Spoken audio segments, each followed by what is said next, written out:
If you have any issues with your SI joint, this video has important information for you. So the sacroiliac joint is what we're going to be talking about, and I'm going to have Quinn stand up. So first of all, we can actually show you where this is. So the sacrum bone is the triangular bone here, and there's two joints where it connects to the ilium, which is why it's called the SI joint. So I'm going to have Quinn turn around, and we're going to pretend that Quinn has pain on his left SI joint, because typically we have pain either on one side or the other. So this is going to be a very typical posture for somebody with pain in the left SI joint. You'll notice that Quinn has shifted his center of gravity onto that left leg, and that right leg is splaying away from the body. And you'll often see that there's more pronation on the foot splaying away. And what this does is it actually acts like a flat tire. So everything gets drawn into the system. So now we have the SI joint at the back getting pulled around the body, and then the body is fighting this. So the muscles even go into spasm, which is going to cause pain in that left back area. So the driver is generally the opposite side to where the pain is. So now we're going to talk about how we should be properly aligned, because we are like a building and we want to have balance and symmetry in the body, so we don't have these areas under tension. We want to have the feet right directly below the hip joints, which are inside the pelvis. We want to have the knees slightly bent.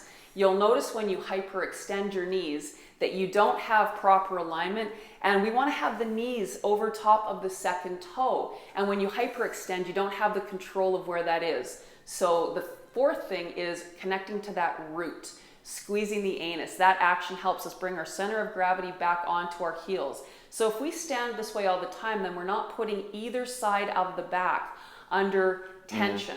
So now we're going to have Quinn come down, and we're going to show you one position that you can deal with. So with that left SI joint pain, that right outer calf is going to be one of the drivers, because we'll see how the fascia winds around that leg, which causes that pronation and which also pulls the leg away from center, acting as that driver.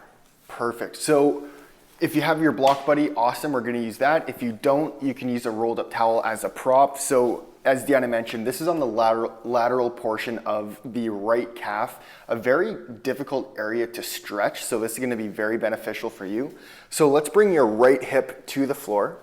And then literally all we're doing is positioning this on the outside of the calf, the lateral calf. Now, once we're in position here, you might feel a little bit of sensation or pain, but we want to bring that opposite leg, the left leg, on top of the right for added pressure. You can bring yourself all the way flat to the floor and relax. I'm going to stay up on my elbow, and we're just going to start off like this.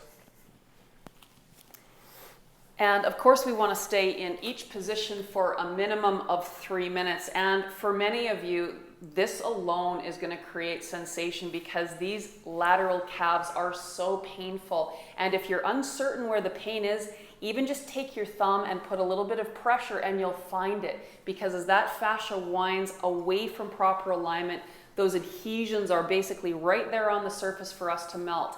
And then you can also move the prop down a little bit after 3 minutes. If you want to try another position, you can go a little bit lower toward the ankle. And of course, something harder, like the tool that we use, is going to go deeper, because the goal is to get to those adhesions that are gripping onto the bone so that we can create that release. We also always want to make sure we're actively using our diaphragm to breathe. So in these sideline positions, placing your top hand on your belly is really helpful, because then you can actually feel the action of the belly moving. Perfect. Yes. Yeah, there's a huge difference. Huge difference. Yeah, so you could even use a hardcover book or a rolling pin if you have, just to provide a little bit deeper pressure. But again, for some, this is going to be more than enough, because there's just so much pain and tension in these calves. Exactly. And then just to get out, like always, we're just going to exhale. Take your leg off of the prop.